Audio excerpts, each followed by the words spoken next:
Hello everyone, welcome to my channel Sonali and October girl. আজকে রবিবার, পাবলোকে নিয়ে যাচ্ছি পাবলোর ঠাম্মি দাদুর বাড়িতে।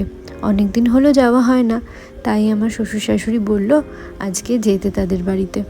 তো যাই হোক, এসছি। আর ভিডিওটা খুবই ছোট, তো তাই জন্য অবশ্যই কিন্তু শেষ অবধি দেখার অনুরোধ রইল।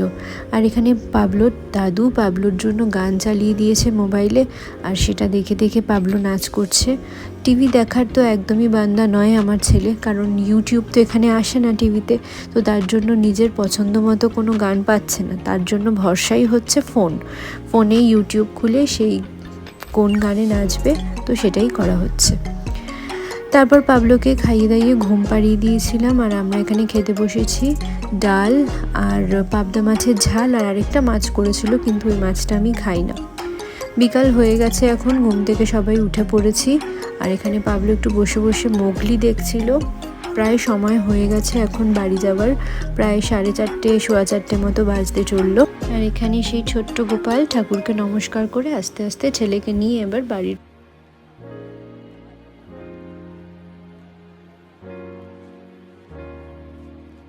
তো রবিবার বাড়ি পৌঁছার ভিডিও করতে পারিনি, এটা সোমবার সকালবেলা এসছি। আজকে পাবলোর স্কুলের বন্ধুদের মায়েদের নিয়ে সব আজকে ওদের অ্যানিভার্সারি ট্রিটটা দেবো। আর এখান থেকেই সেই তিতোরাটা কিনেছিলাম, সেই দোকান থেকে এসছি আবার তিতোরা কিনতে। তো এত সকালবেলা তো কোনো রেস্টুরেন্টই খোলেনি, তো তাই জন্য আমরা ভাবলাম কোথায় যাব। তো ওদের বলাতে ওরা বললো KFCতেই চলো, কারণ বাচ্চাদের ছুটি হয়ে যাবে আবার, তখন তাড়াহুড়ো পড়ে যাবে। তো ভাবলাম পাবলোদের স্কুলের সামনেই KFC আছে, তো ওখানে গিয়ে ওদের ট্রিটটা দিলাম। আর এখানে দেখো, সরস্বতী পুজোর প্রিপারেশন মোটামুটি কালকে থেকেই শুরু করে দেবো। ঠাকুর আমার যেহেতু কেনা হয়েই গেছে, আগের ব্লগগুলো দেখে থাকলে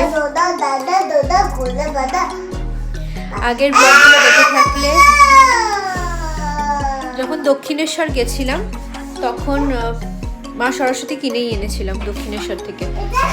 তো ওই মাকেই পুজো দেবো, মানে যেহেতু সরস্বতী পুজো 2 দিন পড়েছে, 2 তারিখ আর 3 তারিখ। তো পাবলোর এবার হাতে খড়ি হবে। বাইরে খুব হাওয়া, ভেতরে আর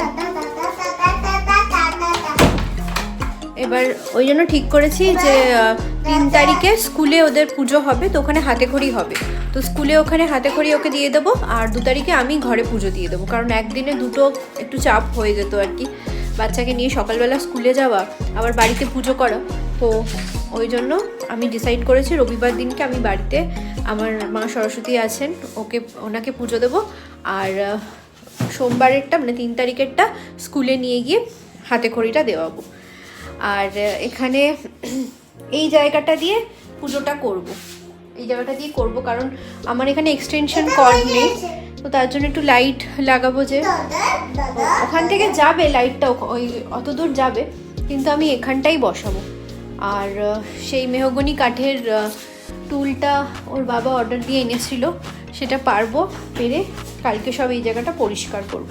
জিনিস একটু তোমাদের সাথে শেয়ার করি। দেখো, আমি পাপাইকে তো তোমরা চেনো, তো আমি অনেক দিন ধরেই পাবলোর 2 বছরের বার্থডের কেকের যে নিচের কার্ডবোর্ডটা থাকে, তো সেটা আমি রেখে দিয়েছিলাম। আমার মাথায় যেটা ছিল যে একটা নেম প্লেট ওটা দিয়ে তৈরি করব, তো নানান কারণের জন্য সময় হয়ে উঠছিল না, পাচ্ছিলাম না। আর ওই জন্য আমি পাপাইকে বলেছিলাম যে তুই যদি একটু পারিস, কারণ ওর হাতের কাজ খুব ভালো, আর্ট অ্যান্ড ক্রাফট বলো, ড্রয়িং বলো, খুব ভালো। তো ওই জন্য ওকে আমি বলেছিলাম তোর যদি একটু সময় হয়ে থাকে তুই তোর মতো একটা সুন্দর করে দিস। তো ও করে দিয়েছে। দেখো, এই দেখো, এটা আমাদের ফ্ল্যাট নাম্বারটা, আর ওপরে এত সুন্দর এই কাজটা করেছে। তো এটা ওই আমি ডাবল টেপ কিনেছি, ওটা দিয়ে লাগাবো। তো একটা জিনিসও মিস করেছে, সেটা হচ্ছে এখানে ওপরটা দিয়ে আমি পালটা লিখে দেবো। তো আমার কাছে ফেব্রিক কালার আছে, সেটা দিয়ে আমি করে দেবো এটা। না হলে জিনিসটা দুর্দান্ত করেছে, জাস্ট দুর্দান্ত। Thank you Papai.